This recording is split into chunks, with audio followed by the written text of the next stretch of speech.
CPM నాయకులు, అలాగే రాష్ట్ర అధ్యక్షులు సుదర్శన్ గారు, సీనియర్ నాయకులు, బాధితులు, ఈ మహాధర్నాలో పాల్గొన్నటువంటి సోదరులు, సోదరిమణులు, స్వాతంత్రం సిద్ధించే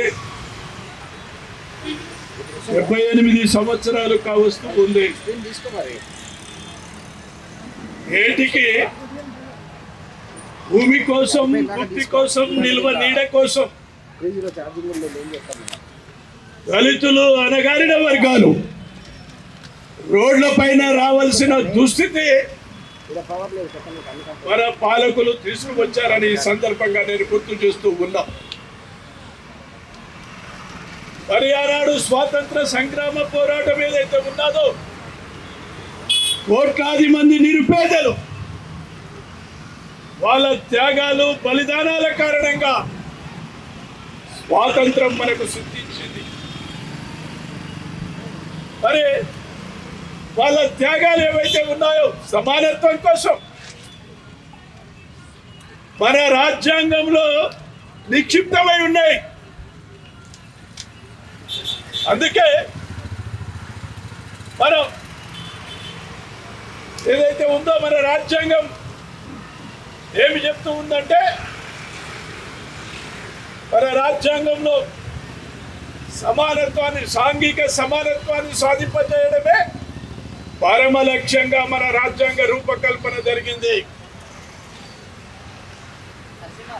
కానీ మనకు ఆర్థిక సమానత్వం లభించిందా అని నేను అడుగుతూ ఉన్నా. వాళ్ళ ఆనాడు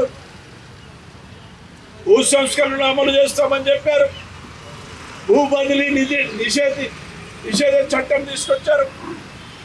కానీ నేను అడుగుతూ ఉన్నా, భూ సంస్కరణ పేరుతో లక్షలాది ఎకరాల భూములు ఏవైతే ఉన్నాయో భూస్వాముల కబంధాస్తాలలోనే ఉన్నాయి. క్రయ విక్రయాలు జరిగాయి బినామీ పేర్లతో అని సందర్భంగా నేను గుర్తు చేస్తూ ఉన్నా.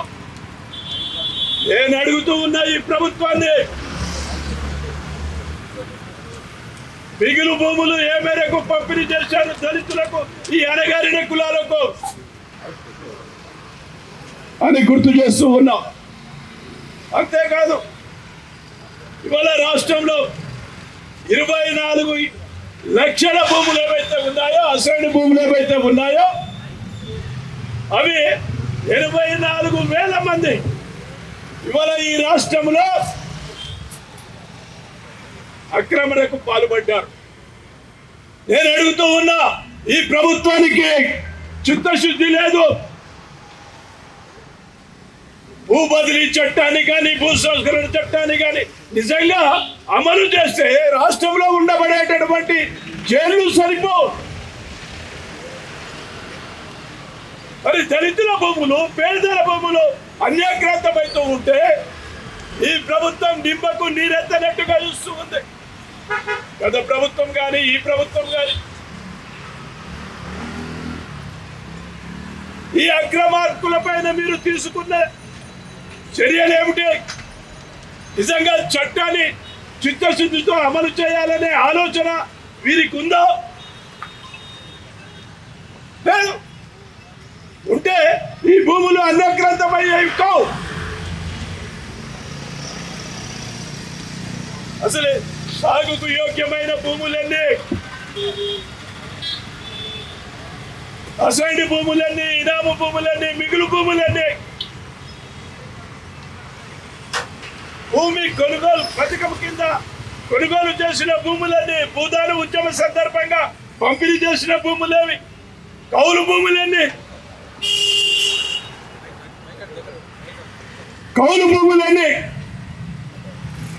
ప్రభుత్వం శ్వేతపత్రం విడుదల చేయవలసిన అవసరం ఉంది. ఈ ప్రభుత్వానికి పేదల పైన, అణగారిన కులాల పైన చిత్తశుద్ధి అంటూ లేదు.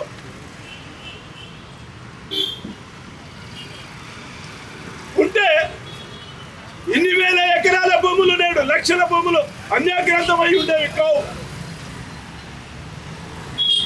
భూ బదిలీ నిషేధ చట్టాన్ని పకడ్బందీగా అమలు చేసేది. ఇవాళ సంక్షేమ రాజ్యం అని చెప్తాడు. సంక్షేమానికి మా ప్రభుత్వం కట్టుబడి ఉంది, ఇందిరమ్మ రాజ్యంలో అని చెప్తున్నాడు వచ్చిన ముఖ్యమంత్రి గారు. మరి ఇందిరమ్మ భూములను దోసుకొని రియల్ ఎస్టేట్ వ్యాపారాలు చేయమని చెప్పలేదు.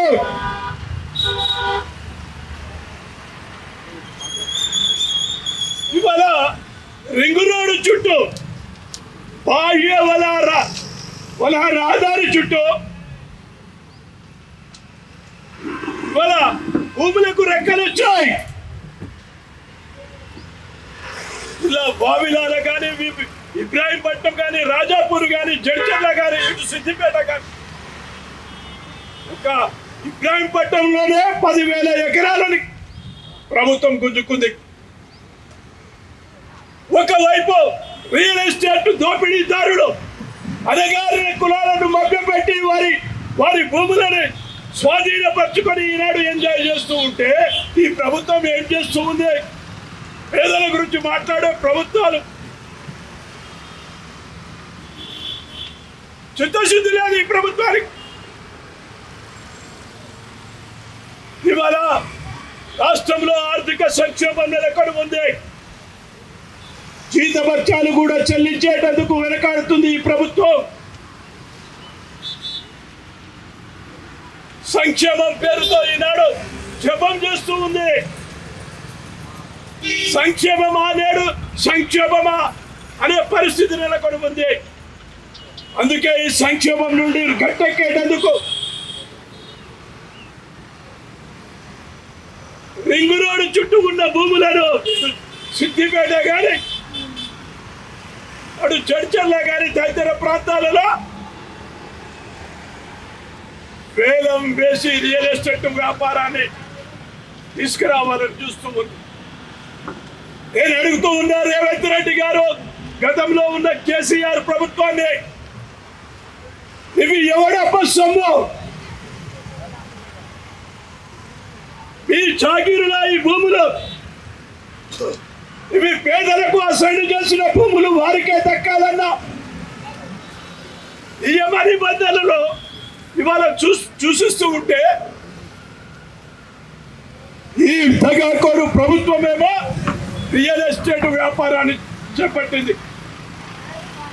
ఈ చుట్టుపక్కల ఉన్న భూములో రియల్ ఎస్టేట్ వ్యాపారాలు చేస్తే దళితుల భూములకు 6,000 కోట్ల రూపాయలు ప్రభుత్వ ఖజానాలో జమ అయ్యే అవకాశాలు ఉన్నాయి. ఇది దళితులను దోపిడీ చేయడం కాదు, దళితుల రాజ్యాంగపరమైన హక్కులని భూస్థాపితం చేయడం కాదు. దళితులు పేదల పేరుతో అధికారంలో వచ్చిన ప్రభుత్వం ఇవాళ దళితులని దగా చేస్తూ ఉంది, మోసం చేస్తూ ఉంది అని ఈ సందర్భంగా నేను గుర్తు చేస్తూ ఉన్నా. గత ముఖ్యమంత్రి గారు ధరణి పోర్టల్ తీసుకొచ్చాడు. పేదల భూములు దళితులు ఆబ్జెక్షన్ చెప్పాలంటే ఎంఆర్ఓ విచారణ చేయవలసింది, జిల్లా కలెక్టర్ లేక సిసిఎల్ఏ. కానీ ఇవేమీ లేకుండానే లక్షలాది ఎకరాల భూములు ఏవైతే ఉన్నాయో ధరణి పోర్టర్లో పేదల భూములను ఎక్కివ్వడం జరిగిందని ఈ సందర్భంగా నేను గుర్తు చేస్తూ ఉన్నా. ఈ ప్రభుత్వం అంటుంది దీని వెనకాల మంత్రులు ఉన్నారు, కొంతమంది శాసనసభ్యులు ఉన్నారు, కొంతమంది ఐఏఎస్ ఆఫీసర్లు ఉన్నారు.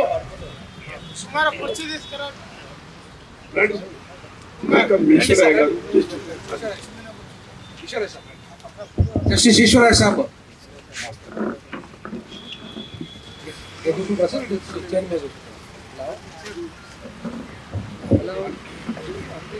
నమస్తే అన్న. నమస్తే చెప్పండి. దాంట్లో ఐఏఎస్ ఆఫీసర్లు ఉన్నారని చెప్పారు. కేవలం మన హైదరాబాద్ చుట్టూ 330 ఎకరాల భూము, అవి 7,000 కోట్ల రూపాయలు విలువ చేసే భూములని స్వాహా చేస్తే వాళ్ళని కటకటాలలోనికి పంపించే బాధ్యత ప్రభుత్వం వాటి వ్యవస్థలది కాదా నేను అడుగుతూ ఉన్నా. ఎవరు వారు ఆ మంత్రుల పేర్లు శాసనసభ్యుల పేర్లు బయట పెట్టవలసిన అవసరం ఉందని ఈ సందర్భంగా నేను గుర్తు చేస్తూ ఉన్నా. అంతేకాదు సోదరులారు, ఇది పూర్తిగా దగాకోరు ప్రభుత్వం, అణగారిన వర్గాల వ్యతిరేక ప్రభుత్వం. ఎన్నికల సందర్భంగా యాజమాన్య హక్కులను కల్పిస్తామని చెప్పిన ప్రభుత్వం కాలయాపన చేస్తూ ఈనాడు భూభారతికి తెరలేపింది.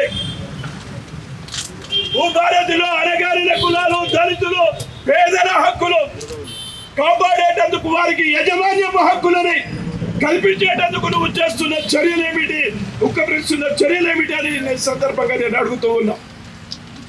తెలంగాణలో మురికివాడల్లో అతుకుల గతుకుల చితుకుల బతుకులను అనుభవించే దళితులు ఎవరైతే ఉన్నారో మురికివాడల చుట్టూ పయనిస్తూ ఉంటే